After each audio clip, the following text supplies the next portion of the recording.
पापा कहते करना पैसे रुपये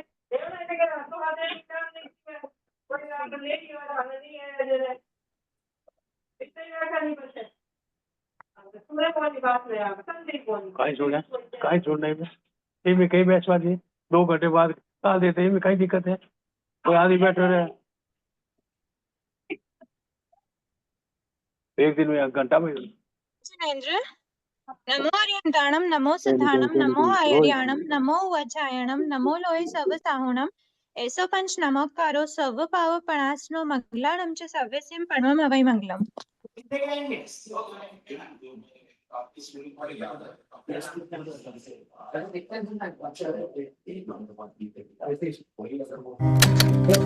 ये पंखा चालू कर दे।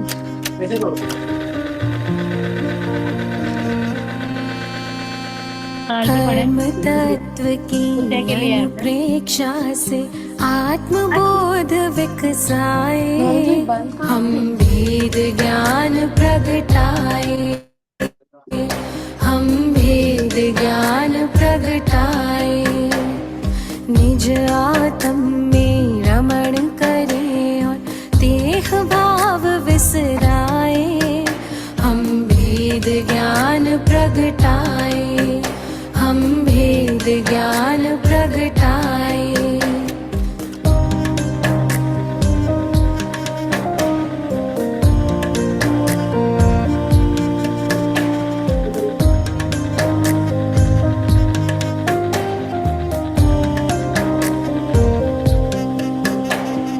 कर्म भिन्न है चेतन क्षीर नीर की भांति, तप का ताप लगे तो बिखरे सोने से जो माटी।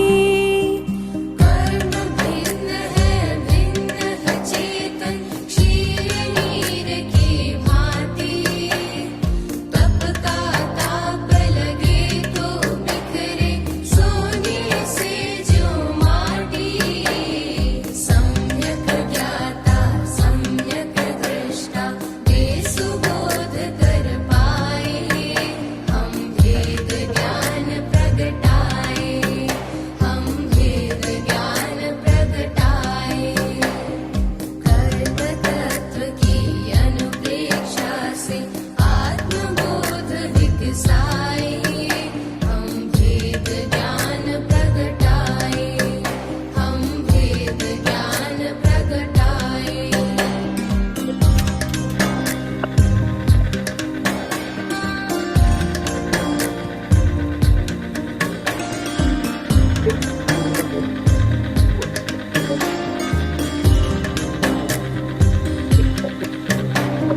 पुण्य भी पत्कल पाप भी पत्कल कर्म भेद ये सारे, बंधते अरुसत्ता में रहते फल दे न्यारे न्यारे। पुण्य भी पत्कल पाप भी पत्कल कर्म भेद ये सारे, बंधते अरुसत्ता में रहते फल दे न्यारे न्यारे। ज्ञान दीप संभाव की ज्योति भीतर आप जलाए, हम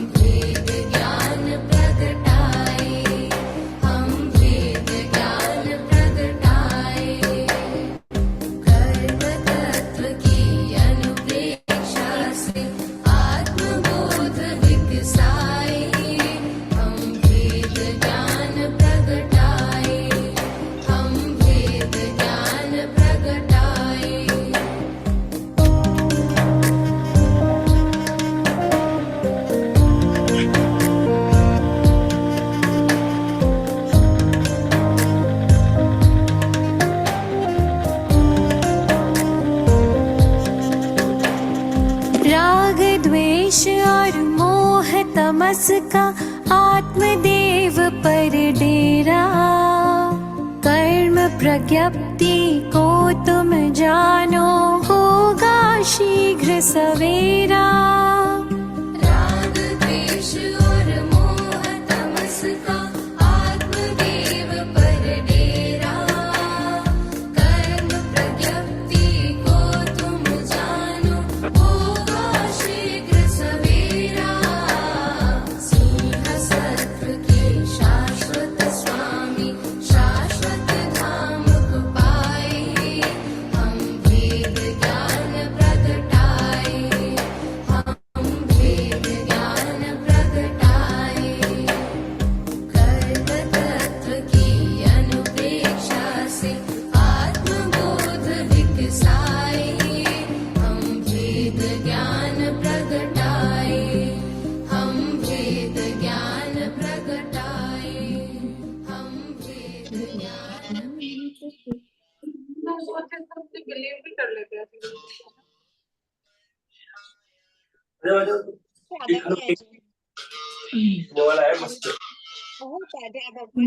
श्री जी, ज्ञान के महासागर हैं।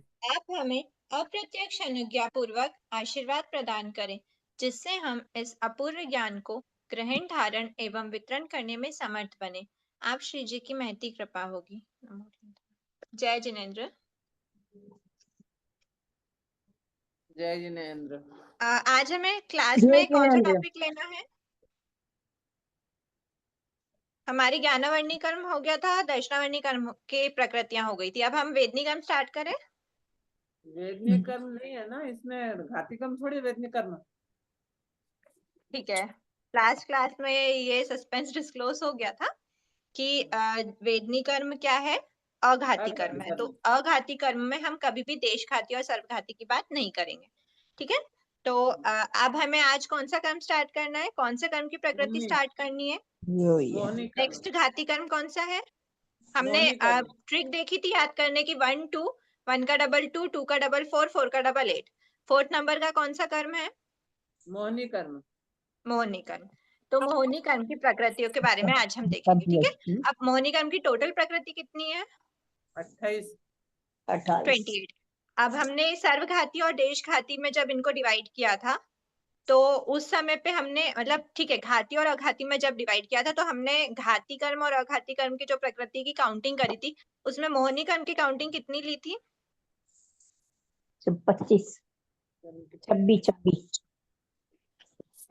फिर से रिकॉल करो। 26 ली थी।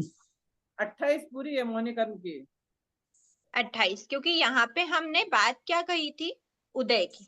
ठीक है, जब इस प्रकृति का उदय आता है उस समय पर एक मिनट चेक। हाँ 28, हाँ सही, ठीक है। जब हमने देखा था कि जिस कर्म के उदय से, जब इस कर्म प्रकृति का इसका उदय आता है तो हमारी आत्मा पे उसके जो भी गुण है आत्मा का, उस पे कैसा इफेक्ट पड़ता है, क्या वो उसका पूर्ण रूप से घात कर देता है या फिर पूर्ण रूप से घात नहीं करता है? मतलब घात करता है वो प्लीज अगर आपको आपके आसपास करनी है तो आप अपने आप को म्यूट करके बातचीत करिए। अगर आपको क्लास में मुझसे बातचीत करनी है या फिर अपने कंपेनियन से बातचीत करनी है तो आप प्लीज अनम्यूट सेल्फ हो जाइए और खुद वापस म्यूट हो जाइए। प्लीज थोड़ा सा विवेक रखो क्लास में, ठीक है। हाँ, तो फिर हमने देखा था कि उदय से, तो उदय में हमने मोहनी कर्म की कितनी प्रकृति के बारे में बात करते हैं जब हम उदय के प्रकरण की बात करते हैं? तो 28 पूरी। 28 पूरी 28 लेते हैं, क्योंकि जो सम्यक वेदनी और सम्यक मिथ्यात्व वेदनी है उसका क्या होता है? उदय होता है, बंध नहीं है ना, उदय होता है। ठीक है, तो इसलिए हमने इसमें, और फिर हम जो पहले जो बात करते थे 26 वो बना देती हूँ, चलो। सबको अनम्यूट कर दीजिए, बहुत डिस्टरबेंस हो रहा है। म्यूट करने के बाद भी होस्ट प्लीज आप थोड़ा सा ये मैनेज कर लो तो क्लास थोड़ा सा फ्लुएंटली चलेगी। हाँ ठीक है, तो हमने यहाँ अनुश्री जी, लिया जा, हाँ मैं बोल रही हूँ कि अगर मैं सबको म्यूट करती हूँ तो वो लोग रिप्लाई नहीं कर पाएंगे, और अगर उनको रखती हूँ मैं खुद को अनम्यूट करने का तो फिर वो बार बार ऐसे कर रहे हैं। अभी आप मुझे बताइए मैं क्या करूँ, एक बार म्यूट कर दूँ सभी को? हाँ प्लीज आप लोग, ये बात सही है, ये होस्ट भी कब तक देखेंगे, आप लोग को खुद को विवेक रखना चाहिए थोड़ा सा कि आपके आसपास अगर हम क्लास अटेंड कर रहे हैं ना तो हमको थोड़ा सिंसियरली क्लास अटेंड करना है। पहली बात तो हमको आसपास वातावरण हमारा इस तरह का हो कि हम भी क्लास में फोकस कर पाए, और अगर हमारे पास नहीं वो अनुकूलता है तो फिर हम खुद से विवेक रखें कि हम दूसरे लोगों को डिस्टर्ब बस ना करें। ठीक है, थोड़ा सा इस बात का आप लोग सेल्फ ध्यान रख लो। हैंड रेस का बोल दीजिए अनुश्री जी के, जिसको क्वेश्चन पूछना हो हैंड रेस करें। क्वेश्चन पूछने के लिए तो हैंड हो जाएगा, पर यहाँ पे क्लास जो है वो एक लेक्चर जैसे ना जाके टू वे कम्युनिकेशन है, तो वहां पे आपको तभी इंटरेस्ट आएगा जब यहाँ पे आपसे क्वेश्चन पूछा जाए और आप लोग रिप्लाई करो। तो अच्छा, बस इसलिए आपको टोटल म्यूट नहीं कर रहे हैं, और अगर फिर ऐसे म्यूट करने के लिए हुआ तो फिर आप अपने आप को अनम्यूट नहीं कर पाओगे, बस यही रीजन है ना। थोड़ा सा इसका अपने आप से विवेक रख लीजिए, ठीक है। अब हमने देखा था जो 26 प्रकृति की बात हम करते थे ना, वो 26 प्रकृति हम क्यों लेते थे, कब लेते थे, जब हमने सिर्फ ऐसा रखा था कि ये जो हमारा जो ये चैप्टर का टाइटल है घाती व अघाती कर्म, इसको हम किसके अनुसार लेते हैं, तो हम लेते हैं श्री बंध शतक के अनुसार। श्री बंध शतक के अकॉर्डिंग बंध शतक है तो बंध प्रकरण में हम लोग मोहिनी कर्म की सिर्फ 26 प्रकृति लेते थे, उसकी अपेक्षा 26 बोला जाता था। लेकिन जब उसके एक्चुअल मीनिंग को देखेंगे घाती कर्म को, तो वो उदय के बाद ही अपना फल देती है, उदय के बाद ही पता चलेगा कि वो घात कर रही है या नहीं कर रही है। ठीक है, तो जब हमको ये देखना है कि वो घात कर रही है या नहीं कर रही है, उसका उदय आ रहा है या नहीं, मतलब उसका उदय आ रहा है, तो ये जो दोनों कर्म प्रकृति हैं वो फिर घाती कहलाएंगी या अघाती कहलाएंगी, क्योंकि उदय तो रहेगा अगर हम 26 की बात करते हैं तो।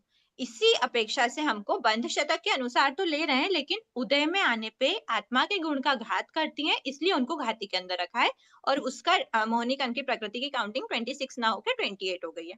ठीक है, ये चीज ध्यान में रखना। अब हम देखते हैं मोहिनी कर्म की 28 प्रकृति कौन कौन सी थी, किस तरह से हमने उनको डिवाइड करी थी। 3 + 25, और 25 में क्या देखा था, 16 + 9। ठीक है, तो अब सबसे पहले हम देख लेते हैं 3 प्रकृति। तो इसको भी हम चार्ट के माध्यम से 3 स्टेप्स, कोई आंसर दे सकता है क्लास में 3 स्टेप्स कौन सी थी जो हम घाती अघाती निकालने में देखते थे। सर्वघाती अघाती, सॉरी घाती अघाती तो हमने देख लिया, सर्वघाती और देशघाती देखने के लिए जो 3 स्टेप्स थी वो कौन कौन सी थी। कोई भी आंसर दे सकते हैं, जिनको भी आंसर ध्यान में हो। 3 में से कोई एक, पहले तो 3 को प्रेफरेंस देते हैं। आंशिक रूप से घात, आंशिक रूप से जो घात करता है कि नहीं, ये देखना था। 3 स्टेप्स क्या देखी थी हमने, समेत मिथ्यात्वेदनी और मिथ्यात्वेदनी, 3 स्टेप्स तो ये हो सकती है ना। सर्वघाती, देशघाती, यही सर्वघाती वाला क्या दीदी? देखने के लिए फर्स्ट स्टेप थी, हमने क्या देखा था, सबसे पहले हमको क्या देखना है, उसका घात्य गुण। ठीक है, ठीक है। फर्स्ट में जब हम घाती गुण देख लेते हैं तो घाती गुण का जो आत्मा का जो गुण है जिस पे इफेक्ट पड़ रहा है, घाती गुण मतलब ऐसा आत्मा का गुण जिसका इस कर्म के उदय के कारण इस पे इफेक्ट पड़ रहा है, कुछ ना कुछ चेंजेस हो रहे हैं। तो अब इस पे जो गुण देखा, उस गुण पे सेकेंड स्टेप थी हमारी प्रकट वाली, क्या ये गुण प्रकट हो रहा है या नहीं हो रहा। आंशिक रूप से भी अगर वो प्रकट हो रहा है मतलब उसका घात भी आंशिक है, और जहां पे घात आंशिक संभव है, एक वर्ड इंपॉर्टेंट था संभव, जहां पे भी आंशिक घात संभव है, थर्ड स्टेप होती है कि इसमें देखना है घात हो रहा है नहीं हो रहा है, तो वो आंशिक हो रहा है या नहीं, मतलब हो ही नहीं रहा है घात। अगर आंशिक घात भी संभव है तो उसको हम क्या नाम दे देंगे प्रकृति को, देशघाती। देशघातिनी। अब देशघातिनी दे दिया, और अगर प्रकट नहीं हो रहा है कभी भी किसी भी जीव में, वो बिल्कुल भी, मतलब जब तक वो कर्म का उदय रहेगा तब तक उस किसी भी जीव में वो कभी भी प्रकट नहीं हो सकता, तो वो हो गया सर्वघाती। ठीक है, अब प्रकृति तो देशघाती नहीं सर्वघाती नहीं देख ली, अब अनुभाव पे आएंगे हम। नेक्स्ट स्टेप हो गई अनुभाव। अनुभाव के चेंजेस किस में होते हैं, सर्वघाती में होते हैं क्या, सर्वघातिनी प्रकृति नहीं, अनुभाव का चेंजेस कौन सा अनुभाव, देशघातिनी में होता है। सर्वघातिनी प्रकृतियों में कौन सा अनुभाव होता है? सर्वघातिनी अनुभाव। देशघाती अनुभव। सर्वघातिनी अनुभाव जब हमने देख लिया कि सर्वघाती प्रकृति में सर्वघातिनी अनुभाव है, तो फिर ऑप्शंस किस में खुले रहेंगे? देशघातिनी में। अब हमको देखना है कि देशघातिनी में किस समय पे वो गुण प्रकट हो रहा है, जो संभव वाला वर्ड था। अगर गुण प्रकट होने की संभावना है तो वो देशघाती रस है, और गुण प्रकट नहीं हो रहा तो वो सर्वघाती अनुभाव है। क्लियर हुआ? ये हमने नेक्स्ट स्टेप देखी थी, थर्ड स्टेप। फर्स्ट स्टेप थी हमारी घाती गुण पहचानना, सेकंड स्टेप थी हमारी जो गुण है वो प्रकट हो रहा है या नहीं हो रहा। अगर आंशिक रूप से भी हो रहा है, आंशिक रूप से भी उसका सरस्वती माता है ना, तेरे को इतना पनिश करेगी, तू माता माता करके नाम दे। आंशिक रूप से का एग्जाम्पल कुछ हो सकता है क्या? बहुत सारे एग्जाम्पल हैं। अवधि ज्ञान आंशिक रूप से प्रकट हो सकता है। अच्छा, आंशिक रूप से प्रकट हो रहा है मतलब आंशिक रूप से घात। हमने देखा था ना कि अगर कोई भी चीज प्रकट पे टिक है तो वो घात पे भी टिक होगी, क्योंकि प्रकट हो रहा है। कोई भी चीज प्रकट हो रही है मतलब कहीं ना कहीं उसका घात है, और जहां पे प्रकट है वहां पे घात है, क्योंकि वो देशघातिनी है। ठीक है, सर्वघातिनी की बात नहीं कर रहे हैं। सर्वघातिनी में प्रकट होगी ही नहीं, और प्रकट हुआ तो वो उसका सर्वघातिनी स्वभाव नहीं है। जैसे केवल ज्ञान, केवल ज्ञान जैसे प्रकट हुआ तो वहां पे हम केवल ज्ञानावर्णी का सर्वघातिनी जो स्वभाव था वो बचेगा ही नहीं। क्यों नहीं बचेगा? क्योंकि वो क्षय हो चुका है। जब वो प्रकृति ही नहीं बची तो उसका अनुभाव कैसे बचेगा? ठीक है जी। तो अब ये तो हमने देखा था। ये ठीक है, ज्ञानावर्णी दर्शनावर्णी तो रहते ही रहते हैं सब में, अवधि ज्ञान और मन परियोग ज्ञान नहीं रहता है ना। अवधि ज्ञान और अवधि मन पर्योग ज्ञान ज्ञानावर्णी का ही भेद है, उसकी ही उत्तर प्रकृति है। तो अगर ज्ञानावर्णी रहता है तो अवधि ज्ञानावर्णी और अवधि दर्शनावर्णी या फिर मन पर्याय ज्ञानावर्णी कर्म का भी उदय रहता है। और जब उनका उदय रहता है, उनके उदय रहते हुए भी अवधि ज्ञान प्रकट हो सकता है। और अवधि ज्ञान में जो डिफरेंस आता है कम ज्यादा का, वो अवधि ज्ञानावर्णी के आवरण के कारण ही आता है। ठीक है, अगर पूर्ण रूप से आवरण है तो अवधि ज्ञान प्रकट नहीं होगा, वो उसका सर्वघाती रस है। और अगर आंशिक रूप से प्रकट हुआ है मतलब आंशिक रूप से आवरण है, आंशिक रूप से वो घात कर रहा है, तो वो उसके जो रेंज है उसमें वेरिएशंस डाल देता है। ठीक है, अब हम आज कौन से देखना है? मोहिनी कर्म। तो मोहिनी कर्म में सबसे पहले प्रकृति हम उठाते हैं मिथ्यात्व वेदनी। ठीक है, इसको हम वापस से बोर्ड पे करेंगे तो ज्यादा बेटर होगा।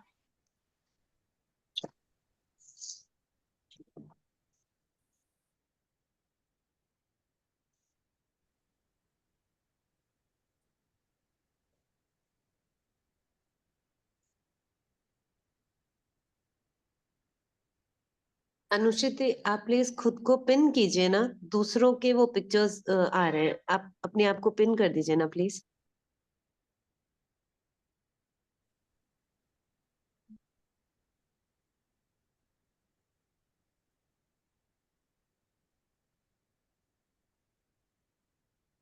ठीक है,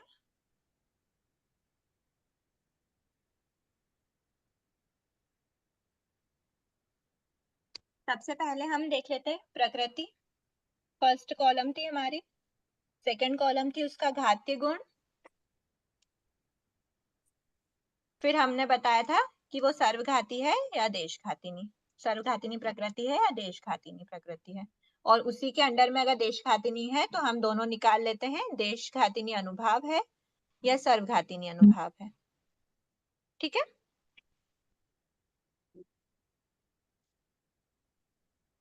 सबसे पहले मोहिनी कर्म की पहली प्रकृति कौन सी है?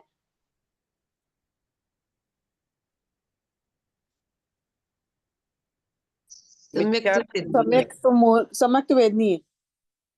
सम्यक्त वेदनी। ठीक है, सम्यक्त वेदनी जो प्रकृति है सबसे पहले 1 2 3 अलग लेंगे, फिर 25 को अलग लेंगे। सम्यक्त वेदनी, मिथ्यात्व वेदनी, एंड थर्ड प्रकृति कौन सी थी?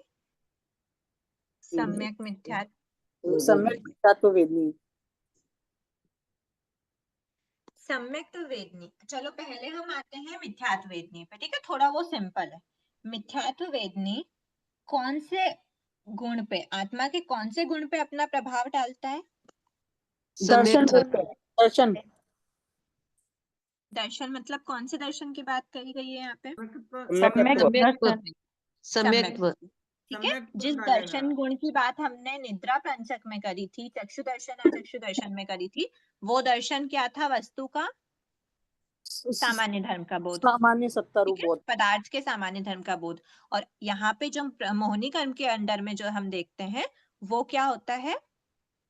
सुदेव सुगुरु सुधर्म पर श्रद्धा। हाँ, मतलब एक सिंगल वर्ड में हमने अपने वो फर्स्ट टू फोर्थ चैप्टर में भी ये देखा था कि जब दर्शनावर्णी के केस में हम बात करते हैं तो दर्शन इक्वल्स टू पदार्थ के सामान्य धर्म का बोध, सत्ता रूपी सामान्य धर्म का बोध। और जब हम मोहिनी कर्म की बात करते हैं तो दर्शन इक्वल्स टू सम्यक्त्व।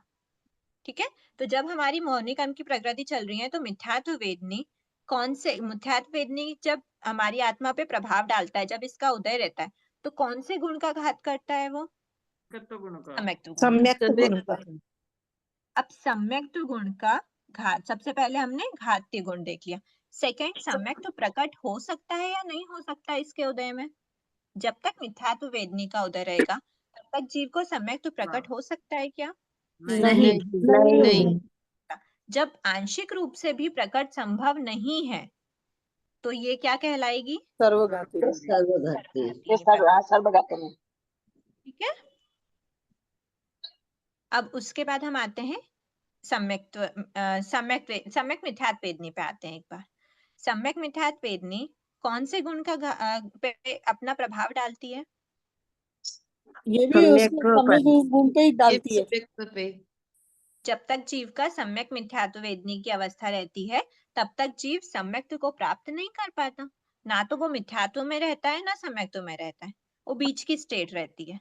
ठीक है, तो ये अपना आत्मा का गुण क्या है? सम्यक्त्व है या मिथ्यात्व है?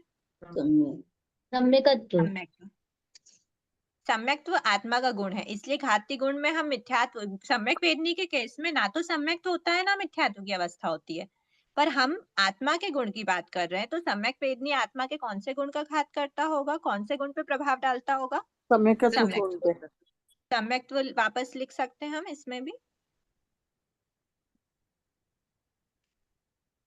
अब जब हमने ये लिख लिया कि सम्यक्त्व है, अब सम्यक्त्व गुण का सम्यक मिथ्यात्व वेदनी जब उदय देता है तो सम्यक्त्व का आंशिक रूप से भी प्रकट संभव है क्या? नहीं, तो ये भी क्या कहला जाएगी? सर्वघाती नहीं कह सकते हैं इसको भी? सर्वघाती। ठीक है, अब हम आते हैं सम्यक वेदनी पे। सम्यक वेदनी आत्मा के जब सम्यक वेदनी का उदय रहता है तब आत्मा के कौन से गुण का घात होता है या कौन से गुण पे प्रभाव डालता है? सम्यक्त्व ही होगा इससे भी। आत्मा के सम्यक्त्व का ही गुण का यहाँ पे प्रभाव डालता है। ठीक है, तो सम्यक्त्व गुण का प्रभाव डालते, चलो घाती गुण हमने पहले देख लिया सम्यक्त्व। अब इस सम्यक्त्व का सम्यक वेदनी के उदय रहते सम्यक्त्व का गुण प्रकट हो सकता है या नहीं? हो सकता है। आंशिक रूप से हो सकता है। आंशिक रूप से उदय संभव है। क्षयोपशमिक सम्यक तो होता है ना दीदी सम्यक वेदनी के उदय में। ठीक है, हमने देखा था सम्यक वेदनी का जब उदय रहता है ना, उस समय पर जीव के कौन कौन से सम्यक तो नहीं हो सकते? क्षयिक और औपशमिक नहीं हो सकते। क्षयिक और औपशमिक। हमने 4 टाइप के सम्यक तो देखे थे, थोड़ा सा रिकॉल कर लेते हैं। सबसे हाईएस्ट लेवल का अगर किसी सम्यक की बात कर सकते हैं तो वो होता है क्षयिक सम्यक। उससे कम लेवल का होता है औपशमिक सम्यक्त्व। क्षयोपशमिक सम्यक्त्व 3rd लेवल का बोल सकते हैं, और 4th लेवल का होता है सास्वादन सम्यक्त्व। सास्वादन सम्यक्त्व को 4th लेवल का इसलिए रखा है क्योंकि सास्वादन सम्यक्त्व के जस्ट बाद जीव कंपलसरी मिथ्यात्व को प्राप्त करता है, मिथ्यात्व की अवस्था को प्राप्त करता है, तो इसलिए उसको लोएस्ट कैटेगरी का कहा है। उसके आगे आता है क्षयोपशमिक बीच में। फर्स्ट और सेकंड जो हाईएस्ट क्वालिटी के हैं वो क्षयिक और औपशमिक। क्षयिक सम्यक्त्व की अवस्था में जीव के जो मोहिनी कर्म के दलिक है वो टोटल आत्मा से जा चुके होते हैं, लेकिन औपशमिक सम्यक्त्व की अवस्था में आत्मा से टोटल नहीं जाते हैं, वो आत्मा के अंदर दबे रहते हैं पर उनका उदय नहीं होता, वो कुछ भी फल नहीं दे रहे होते हैं अपने।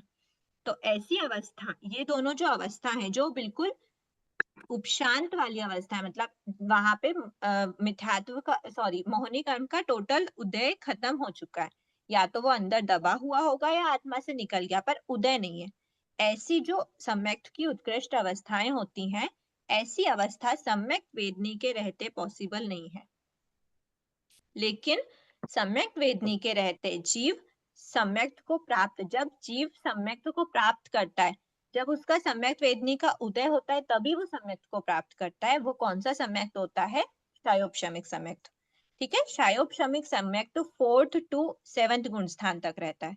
4th गुण स्थान सम्यक्त का स्टार्ट होता है, 7th गुण स्थान के बाद 8th गुण स्थान से जीव 2 कैटेगरी में बढ़ जाता है, या तो वो औपशमिक सम्यक्त वाला जीव कहलाता है या फिर वो शायिक सम्यक्त वाला जीव कहलाता है। तो वो जब कहला रहा है जब सम्यक वेदनी का उदय नहीं है, तो वो वैसा वाले सम्यक्त को प्राप्त कर रहा है।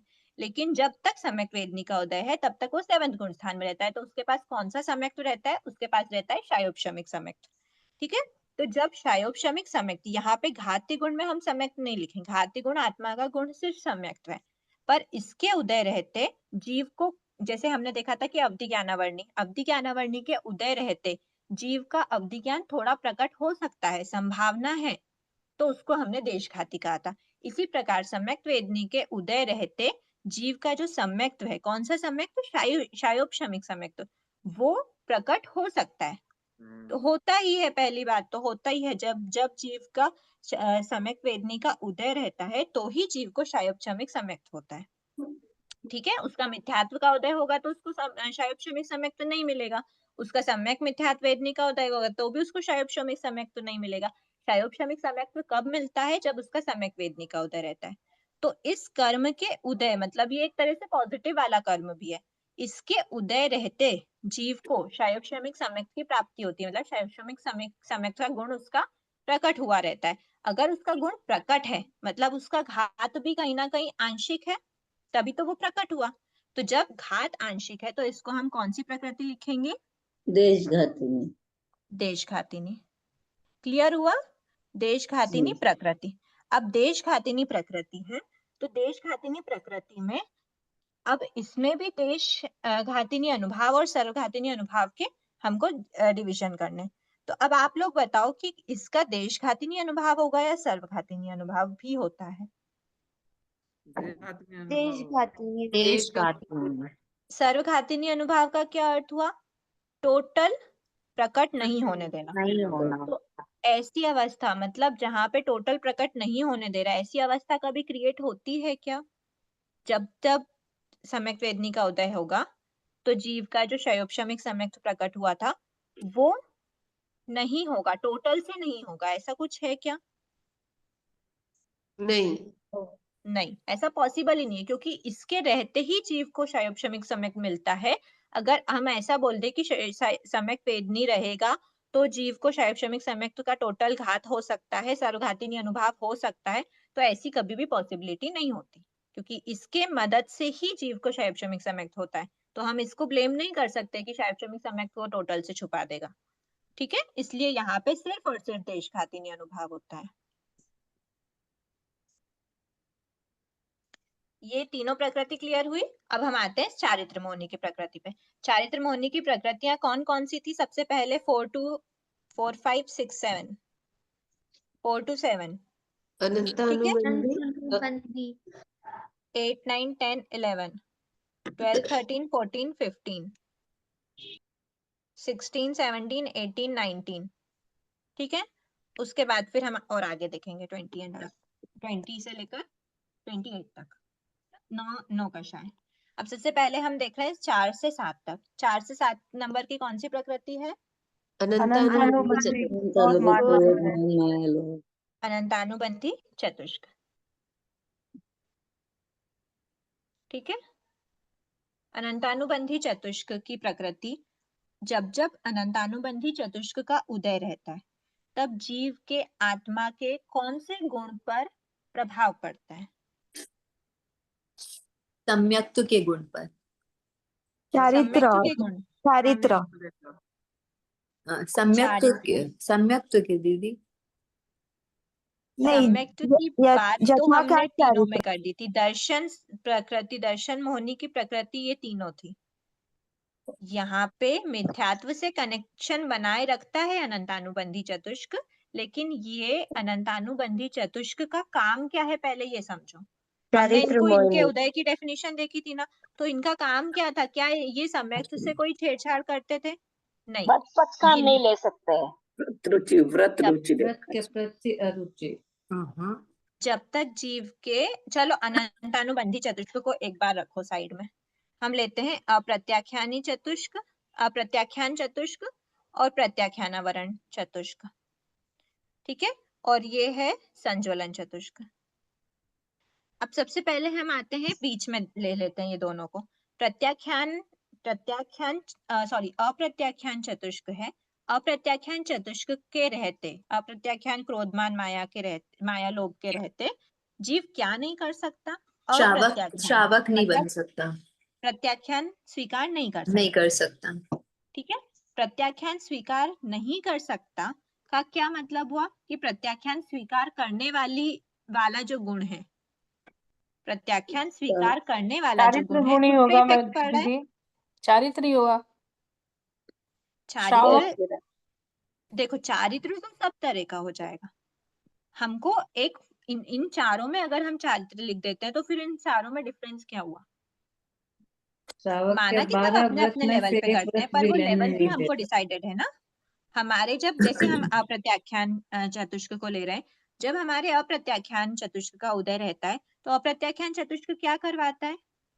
व्रत प्रत्याख्यान ग्रहण नहीं कर पाता है। अप्रत्याख्यान, व्रत प्रत्याख्यान ग्रहण नहीं होंगे, तो व्रत प्रत्याख्यान ग्रहण नहीं होते, मतलब गुण कौन सा है ग्रहण करने वाला? तो कौन सा जीव है जो व्रत प्रत्याख्यान ग्रहण कर सकता है? P4 वाला प्रत्याख्यानावरण। अध्यक्ष आपको बोलूं क्या मेघराज जी की बेसरा को? चौथे गुण स्थान वर्ती जीव व्रत प्रत्याख्यान ग्रहण कर सकता है। नहीं कर सकता, नहीं कर सकता, चौथे वाला नहीं कर सकता। पांचवें गुण स्थान वाला करता है दीदी। पांचवें गुण स्थान वाला करता है, हाँ पांचवा दीदी, एंड अबव। पांचवा। अबव मतलब ठीक है, ऊपर के तो जो हो गए तो हो गए, हम कलेक्टिवली उनको चारित्र वर्ड दे देंगे, लेकिन हमको एक एक स्पेशल गुण देखना है उनका। तो अप्रत्याख्यान के रहते जीव पांचवे पे नहीं पहुंच पाता। क्लियर हुआ? पांचवा गुण स्थान पे कब जीव कब नहीं पहुंचता? जब उसका अप्रत्याख्यान का उदय रहता है। तो अप्रत्याख्यान का जैसे ही शयोपशम होता है तो जीव पांचवे पे आता है, मतलब उसका घात्य गुण कौन सा है? पांचवा गुण स्थान वाला। पांचवा गुण स्थान किसका गुण स्थान होता है? देश विरति गुण स्थान। देश विरत गुण स्थान। देश विरत गुण जो आत्मा का है, मतलब आंशिक रूप से विरति, जिसको हम वीरता विरत भी बोलते हैं। जो वीरता विरति वाला जो गुण है जीव का,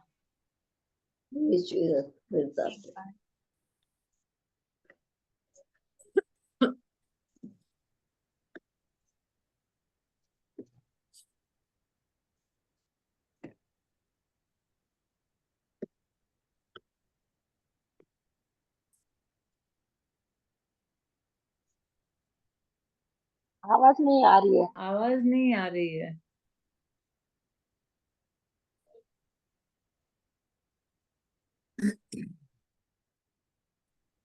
2-5 मिनट दे सकते हैं, एक बार आप लोग डिस्कशन करिए।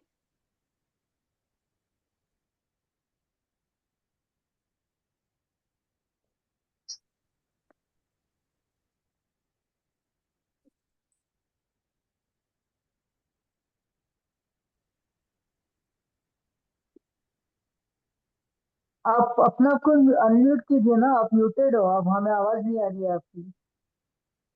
अनुश्री जी, उन्होंने 2-3 मिनट मांगा है, एक बार उनको बिजी होंगे तो एक बार ओके ओके ओके। तथा देश विरत जो गुण है आत्मा का, आंशिक रूप से वृत्ति का जो गुण है, वो प्राप्त प्रकट नहीं होने देता। कब? अप्रत्याख्यान। दीदी आवाज नहीं आ रही है।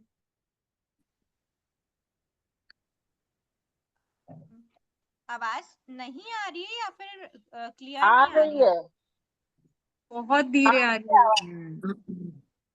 जो अप्रत्याख्यान चतुष्क है उसके रहते जीव देश विरत मतलब आंशिक रूप से भी व्रत प्रत्याख्यान स्वीकार नहीं कर सकता।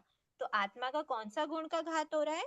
देशवृत्ति गुण का। ठीक है, स्लो, तो जब आवाज स्लो है। आत्मा के देशवृत्ति गुण का घात होता है उस समय पर जीव उस समय पर जीव व्रत प्रत्याख्यान स्वीकार नहीं कर सकता। वो रीजन कौन है? अप्रत्याख्यान चतुष्क। ठीक है, अब बताओ अप्रत्याख्यान चतुष्क के उदय रहते क्या जीव आंशिक रूप से भी देश विरत हो सकता है? नहीं, नहीं, हो सकता नहीं, है। नहीं हो सकता। नहीं जब हो तक सकता। अप्रत्याख्यान वर्ण, हमने पहले डेफिनेशन में ही बोल दिया कि जब तक अप्रत्याख्यान चतुष्क का उदय रहता है तब तक जीव आंशिक रूप से भी व्रत प्रत्याख्यान स्वीकार नहीं कर पाता। तो हम क्या समझेंगे?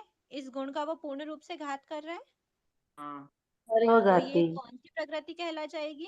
सर्वघाती, सर्वघाती सर्वघातिनी। सर्वघातिनी प्रकृति हो गई। डन। हम आते प्रत्याख्यानावरण दीदी आपका वॉल्यूम बहुत कम आ रहा है, एकदम ही कम।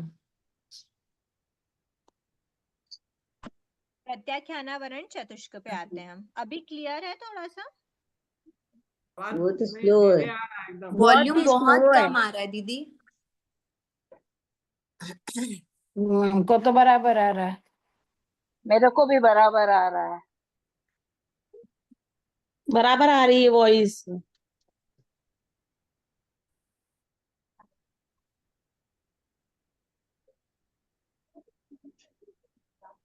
डिस्टर्ब हो जाते बीच बीच।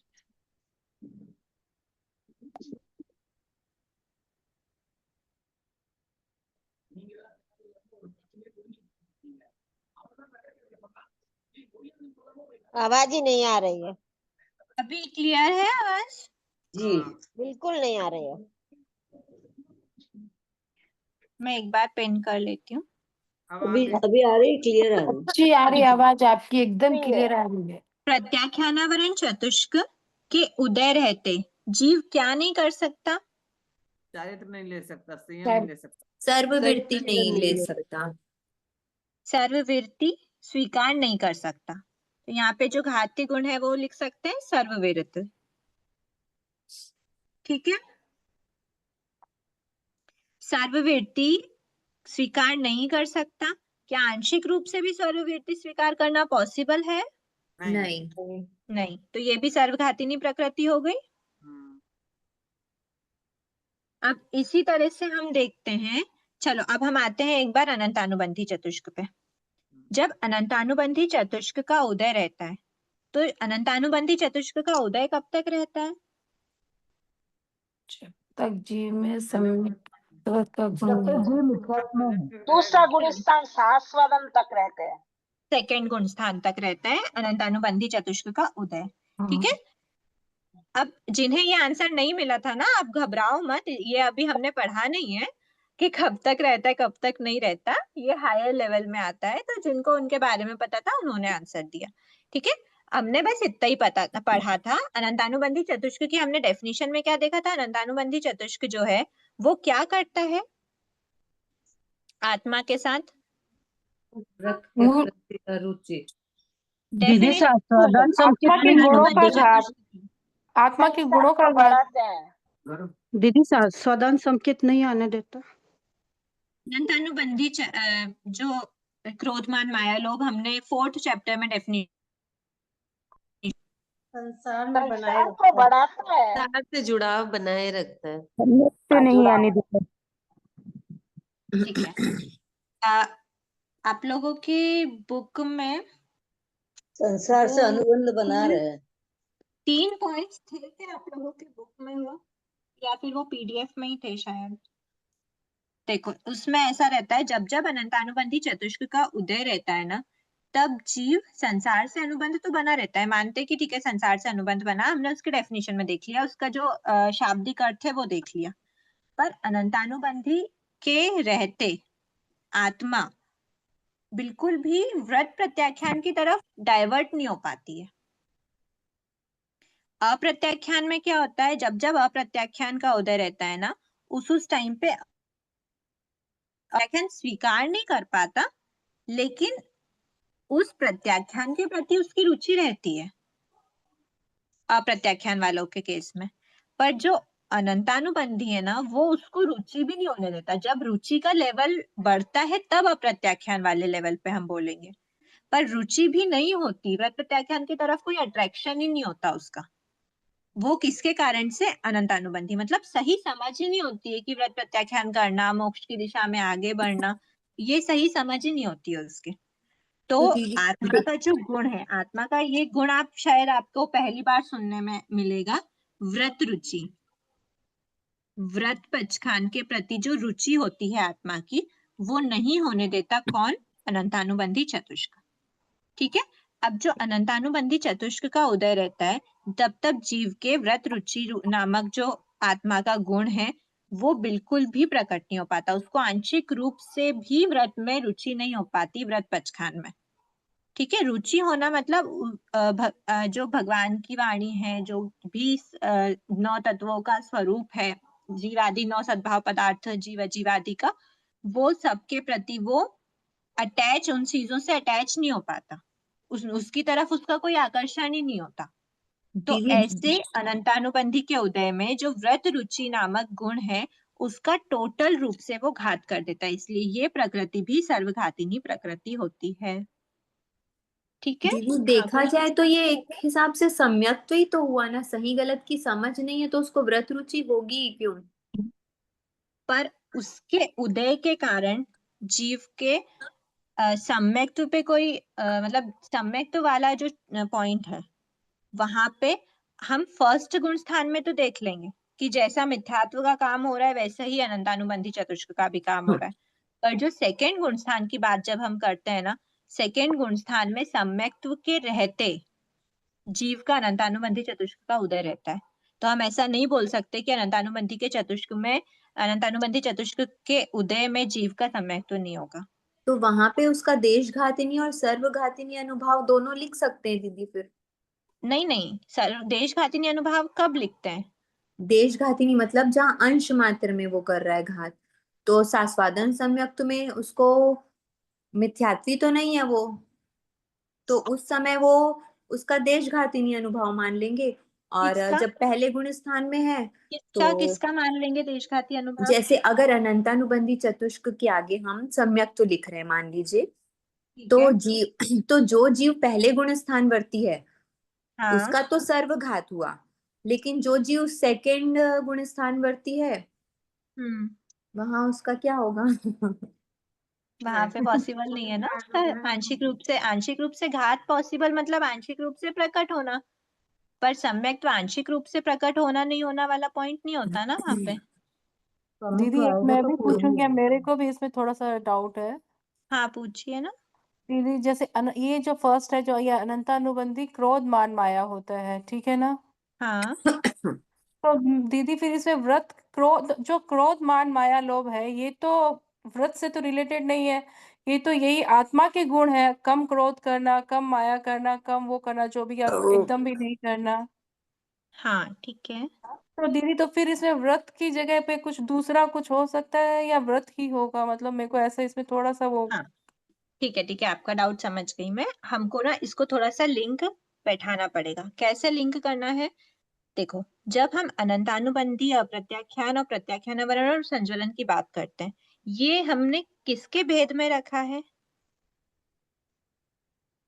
मोहिनी कर्म के 2 भेद करे थे, जो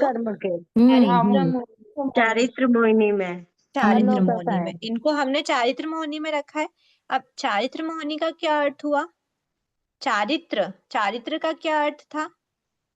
सर्व सावधि योगों का त्याग, पापकारी जो भी क्रियाएं हैं उनका त्याग करते हैं चारित्र के केस में, है ना? अब वो जो पापकारी क्रियाएं, अगर हम ऐसे देखा जाए तो क्रोधमान माया, तो माया लोग तो आत्मा से रिलेटेड होता है, भाव होते हैं आत्मा के। तो चारित्र मतलब क्रियात्मक रूप से हम पापकारी क्रियाओं से, हिंसाकारी क्रियाओं से, सावध्य क्रियाओं से, सावध्य योगों से निवृत्त हो रहे हैं या नहीं हो रहे, वो पॉइंट क्रोधमान माया लोभ में कैसे आएगा? तो ये हमारे नई नॉलेज की चीज आ गई कि जो भी हमारा क्रोध मान माया लोभ होता है ना, वो ही हमको पापकारी क्रियाओं में इन्वॉल्व करवाता है। जब जीव के कषाय नहीं होगा तो जीव के पापकारी क्रियाओं में इन्वॉल्वमेंट भी नहीं होगा। कषाय, इसलिए कषाय को कहा है संसार में भटकाने वाला भाव। और संसार में क्यों भटक रहे हैं? संसार में पापकारी क्रियाओं के कारण ही भटक रहे हैं। ठीक है, तो इसको हमको थोड़ा सा इस तरह से लिंक करना पड़ेगा कि जो क्रोध मान माया लोभ है, जो कषाय है, कषाय के उदय के कारण से ही जीव, और ये यूनिवर्सल फैक्ट है, ये भगवान फरमा के गए कि जब जब जीव के ये कषाय का उदय रहेगा ना, तब जीव के आत्मा का गुण स्थान क्या होता है?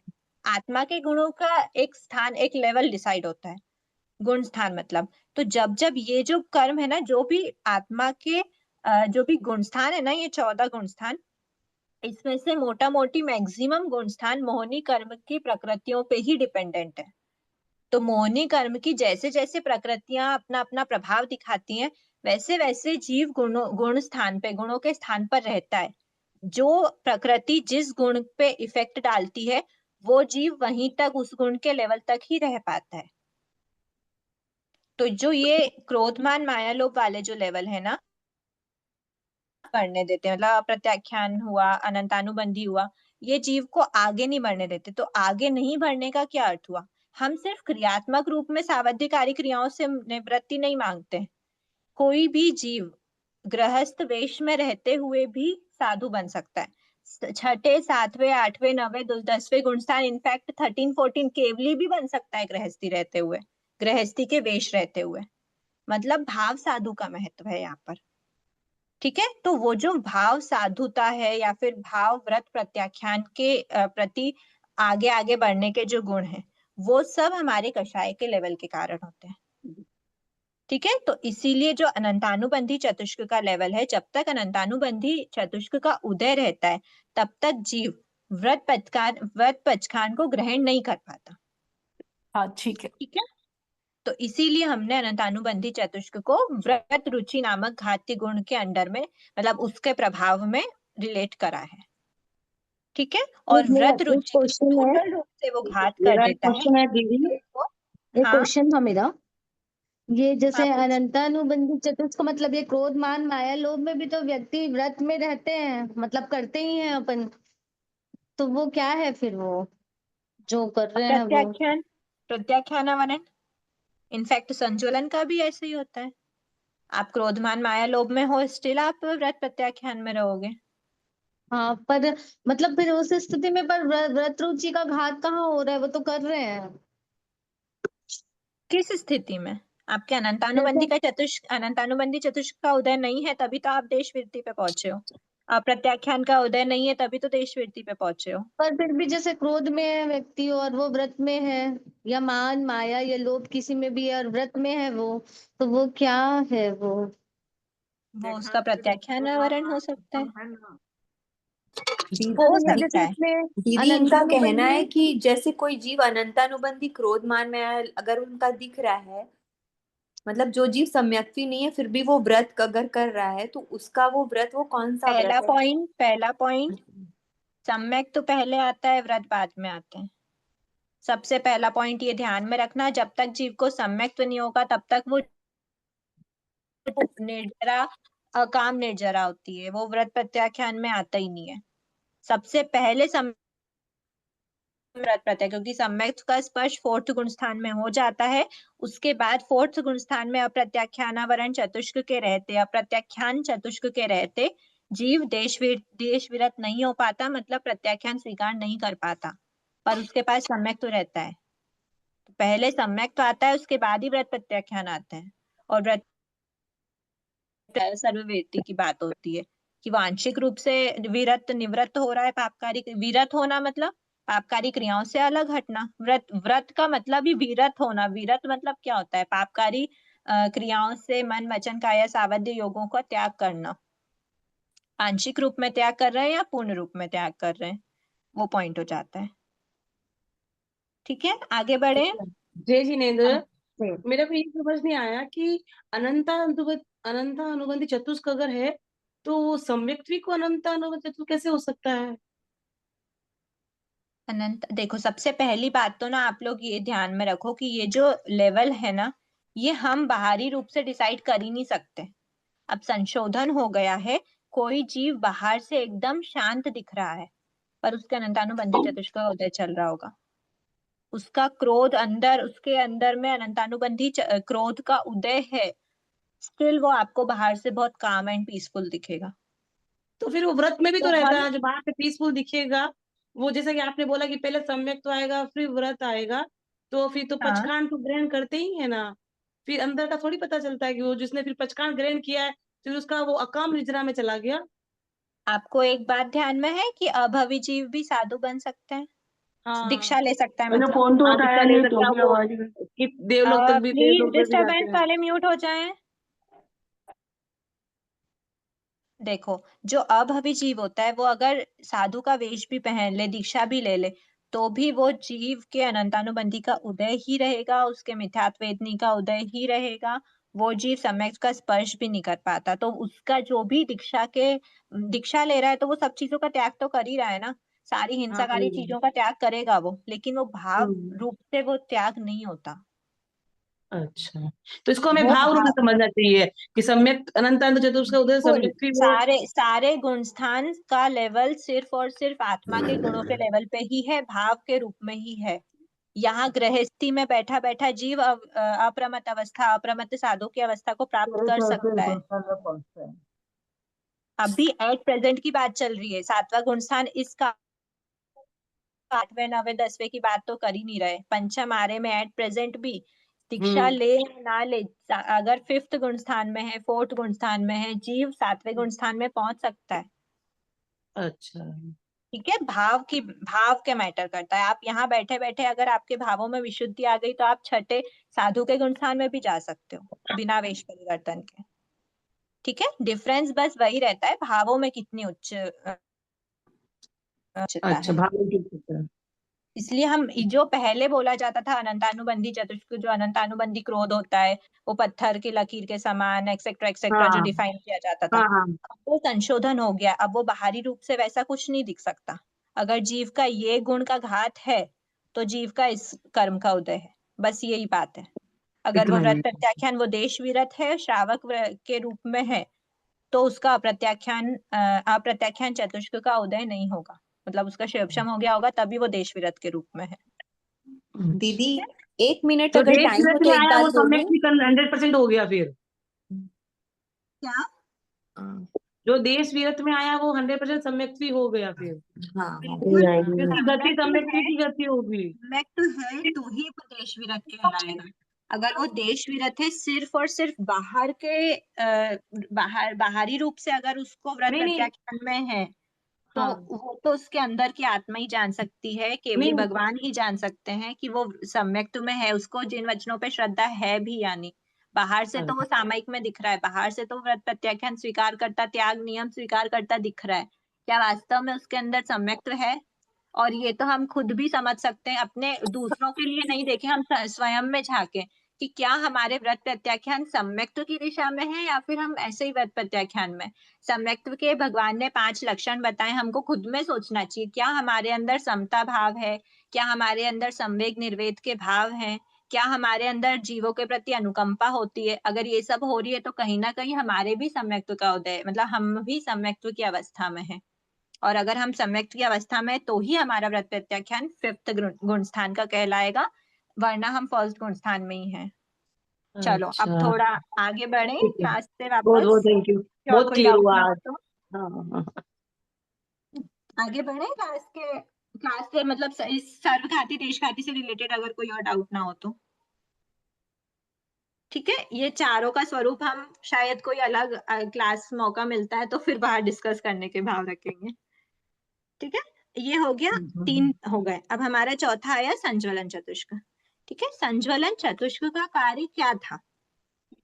संज्वलन कषाय की बात जब करी थी तो संज्वलन कषाय क्या करता है?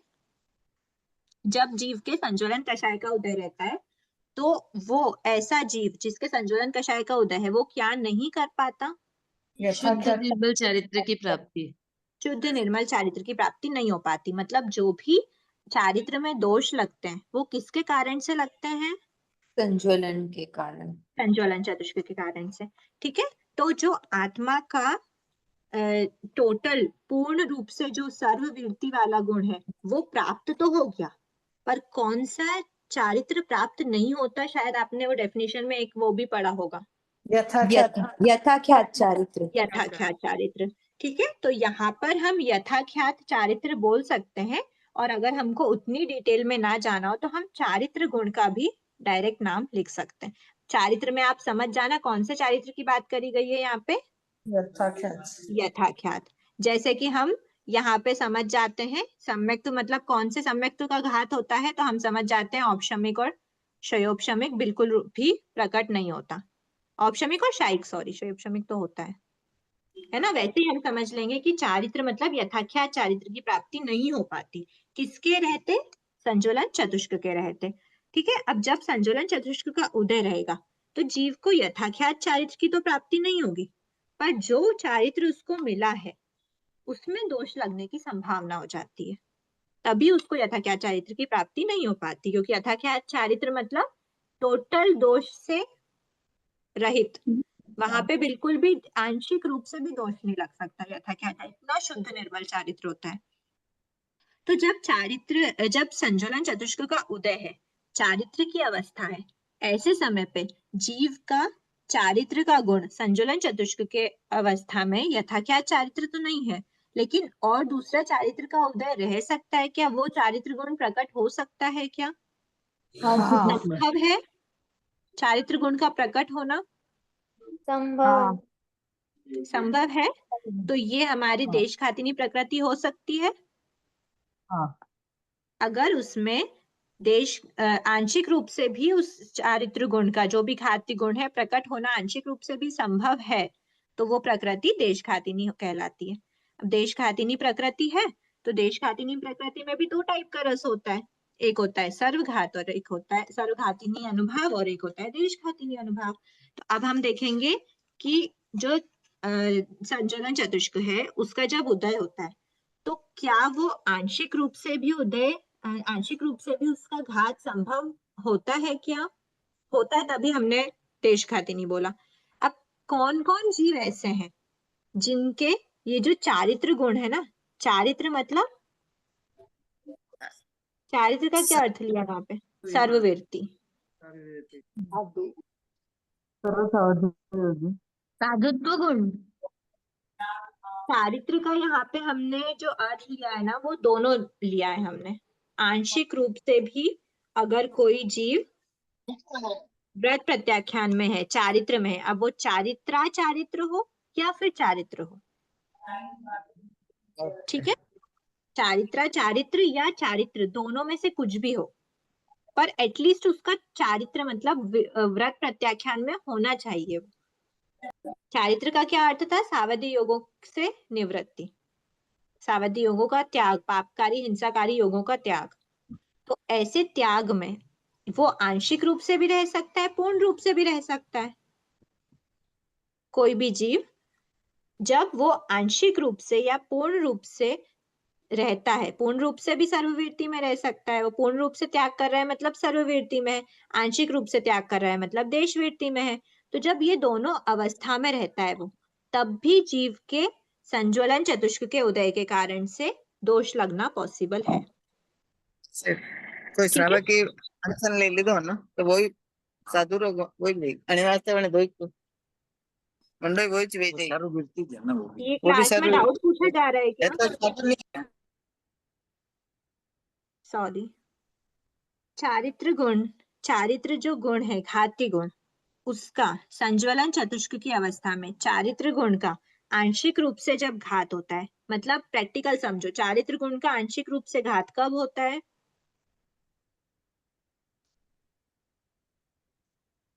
चारित्र में है मतलब या तो आप साधु अवस्था में हो या फिर आप श्रावक अवस्था में हो। श्रावक।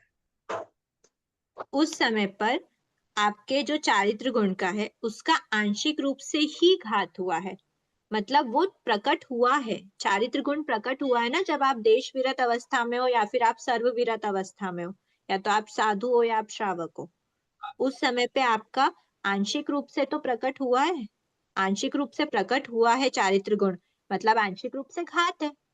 और आंशिक रूप से घात होना मतलब देशघातिनी अनुभाव है।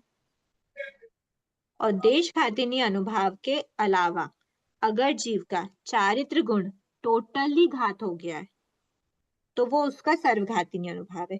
तो ऐसा कब होता है कि जीव का सर्वघातिनी अनुभाव या फिर टोटल घात हो रहा हो चारित्र गुण का? 1 से 4 गुणस्थान, 12वें गुणस्थान के बाद में। 1 से 4 गुणस्थान, 1 से 4 वाले गुणस्थान वाले जीव क्या कहलाते हैं? जिनके आंशिक रूप में भी अविरत व्रत नहीं है, अविरत कहलाते हैं। तो हम सर्ववीर्ति अनुभाव किसके अंदर देखते हैं? सॉरी, सर्ववीर्ति नहीं, सर्वघातिनी अनुभाव किसके अंदर देखते हैं? अविरत जीवों में। अविरत जीवों में सर्वघातिनी अनुभाव होता है। सर्वघातिनी अनुभाव का क्या अर्थ हुआ? चारित्र गुण का टोटल रूप से घात किया गया। चारित्र गुण का टोटल रूप से घात किया है मतलब कौन से जीवों में चारित्र बिल्कुल नहीं होता? अविरत जीवों में। नाम ही उनको अविरत है। अविरत मतलब व्रत नहीं है, व्रत पचखांड में नहीं किए। और कौन से होते हैं जिनका चारित्र का स्पर्श होता है? तो वो होते हैं या तो 5th गुण स्थान वाले या फिर 6th एंड अबव वाले। 6th एंड अबव मतलब 6th एंड अबव क्या कहलाते हैं जीव? सर्ववीरत। और 5वें गुण स्थान वाले कहलाते हैं देशवीरत या फिर वीरतावीरत। बोर्ड थोड़ा सा राइट में करिए ना। हाँ, 5 या फिर 6 एंड अबव लिखा है उसको आप वीरतावीरत या फिर विरत बोल सकते हो। ठीक है, ये देशघातिनी अनुभाव वीरतावीरत जीव में या फिर सर्ववीरत जीव में रहता है। देशघातिनी अनुभाव क्यों? क्योंकि वो कहीं ना कहीं आंशिक रूप से उनके चारित्र गुण का प्रकट करवाता है। चारित्र गुण का आंशिक रूप से प्रकट करवा रहा है मतलब आंशिक रूप से ही घात हुआ है, वो देशघातिनी अनुभाव है। ठीक है, तो अभी हम क्लास का टाइम भी हो गया, आज हम ये चारों रख लेते हैं। बाकी जो 9 कक्षाएं हैं उनको हम नेक्स्ट में देखें। पर क्या लिखे हैं? 5-6 गुणस्थान लिखे हैं क्या? मेरा एक 5 का प्रश्न, 6वां गुण स्थान है। 5 मेरा एक मतलब क्वेश्चन है। वीरतावीरत। हाँ पूछिए। ये जैसे प्रत्याख्यान चतुष्क है तो उसमें जो मतलब आत्मा को मतलब व्रत पचखान ले सकते हैं वो प्रत्याख्यान, उसमें वर्ड दिखाइए ना, वर्ड दिखाइए, आपकी वॉइस नहीं आ रही है। वर्ड दिखाइए आपका थोड़ा सा। है बोर्ड, वर्ड नहीं दिख रहा। हेलो,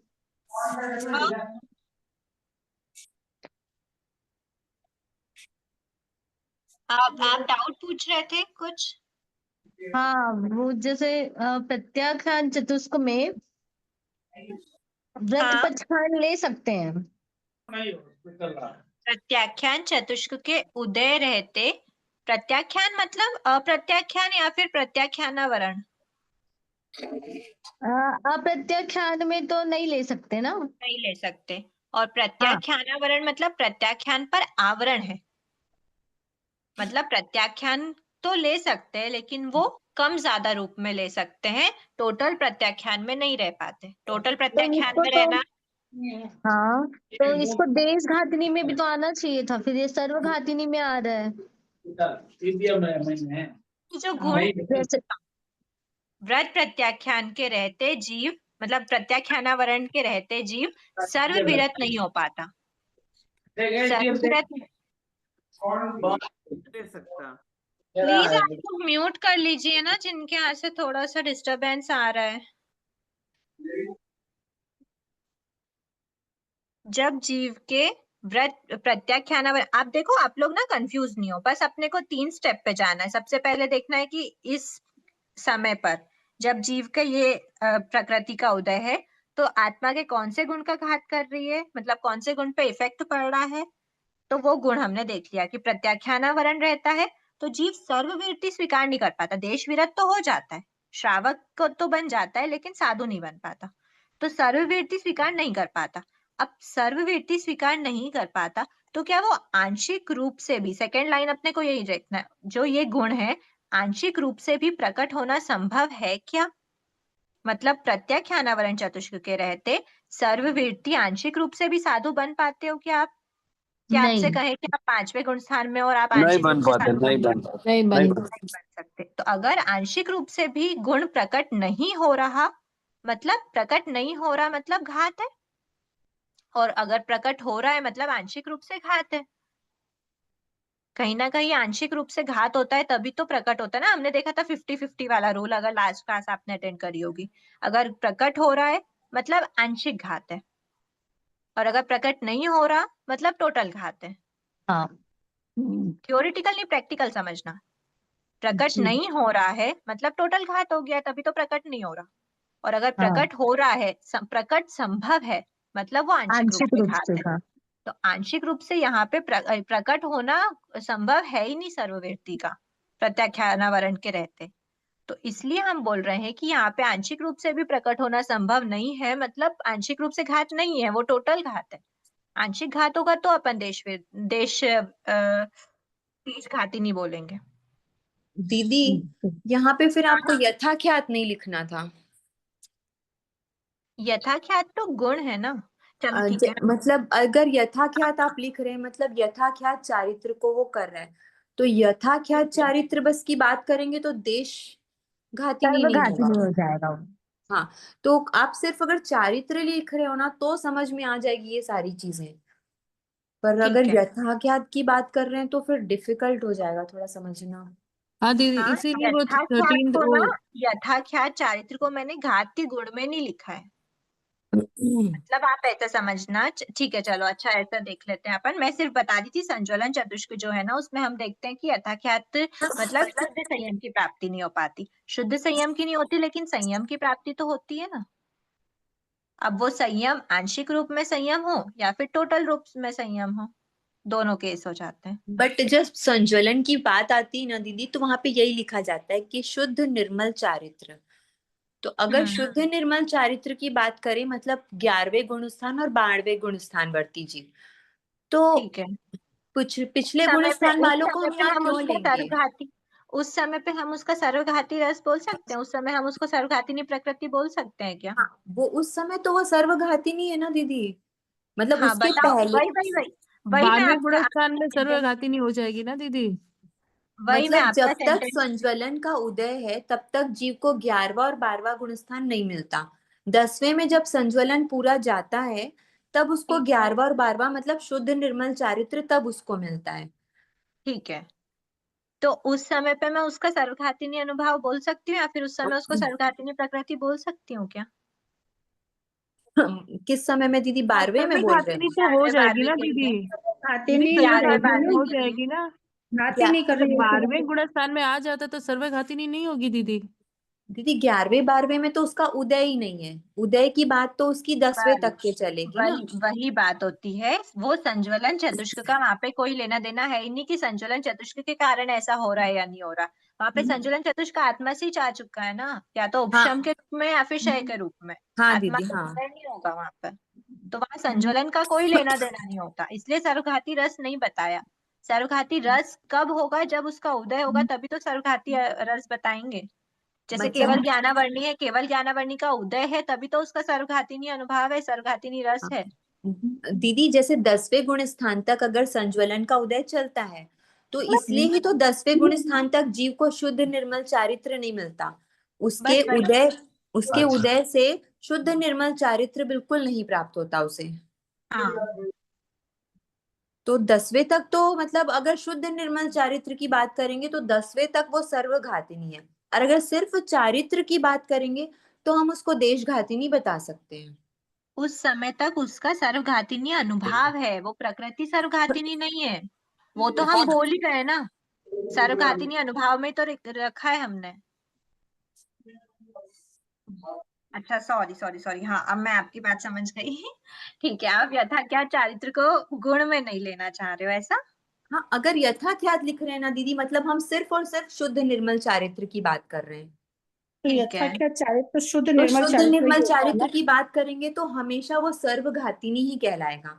लेकिन अगर सिर्फ चारित्र लिख रहे हैं तो कोई सा भी चारित्र होता है, चाहे वो यथाख्यात हो या वो दूसरे भी जो चारित्र होते हैं, तो वो फिर देशघातिनी में फिर हम बात कर सकते हैं। ऐसा लग रहा है दीदी, फिर आप सही बताओगे।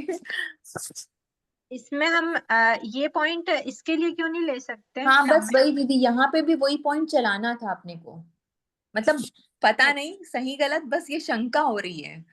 क्योंकि देखो अपने को ये क्लियर है कि जब सम्यक वेदनी का उदय रहता है तब जीव के सम्यक प्राप्ति होती है, शयोपशमिक सम्यक।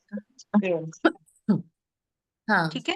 अब ऐसे ये केस में तो हमने बोल दिया कि क्योंकि सम्यक वेदनी फोर्थ से स्टार्ट होता है,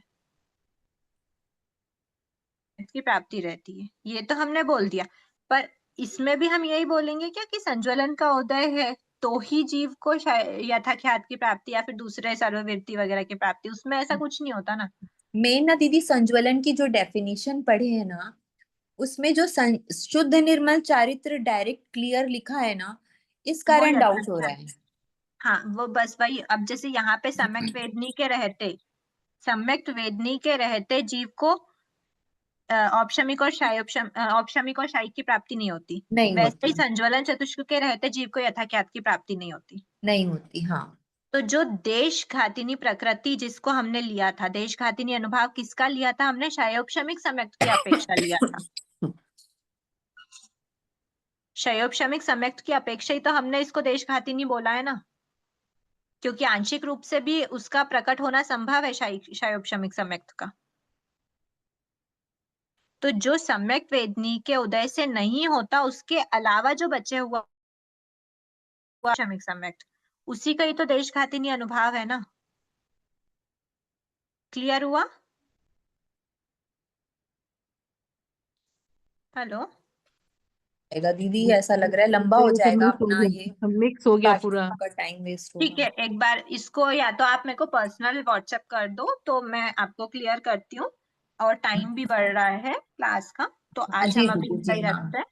हाँ, है ना? खमत खामना है दीदी, हाँ डिस्टर्बेंस के लिए। अहो आचार्य भगवान, अहो उपाध्याय भगवान, आपकी कृपा से जो ज्ञान हमने सीखा है वह ज्ञान हमारे भीतर विनय की अभिवृद्धि करे, सहनशीलता का विकास करे, हम निष्प्रयी बने, अनासक्त बने, पांचों इंद्रियों पर विजय प्राप्त करें, शीघ्र ही परम वितरागता को प्राप्त करें। हमसे हुई अभिनय साधना के लिए क्षमा करें। आपसे भी क्षमा याचना। जय जिनेन्द्र। धन्यवाद धन्यवाद।